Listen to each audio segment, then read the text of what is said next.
ആരോഗ്യത്തോടെ ഇരിക്കാം. മികച്ച പരിചരണം ഞങ്ങളുടെ ഉറപ്പ്. Shoranur medical trust, Shoranur. പട്ടാമ്പിയിൽ റോഡ് മുറിച്ചു കിടക്കുന്ന മധ്യവയസ്കൻ രക്ഷപ്പെട്ടത് തലനാരിഴയ്ക്ക്.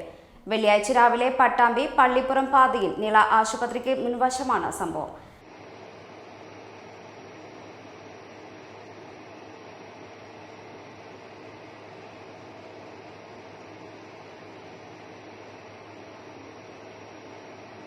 കനത്ത മഴ തുടരുന്നതിനിടെയാണ് പട്ടാമ്പി ഭാഗത്തു നിന്ന് വരികയായിരുന്ന മഹീന്ദ്ര ഥാറിന് മുൻപിൽ മധ്യവയസ്കൻ പെട്ടത്. വളരെ പെട്ടെന്ന് കാർ നിർത്തിയതിനാൽ അപകടം ഒഴിവായി. കറുകപ്പുത്തൂർ സ്വദേശി ഉത്തമനായിരുന്നു driver. Time kids pre school, Mannanur road, Vaniyamkulam. Dot view news. കാഴ്ചകളാണ് ലോകം, കണ്ടു തുടങ്ങുക.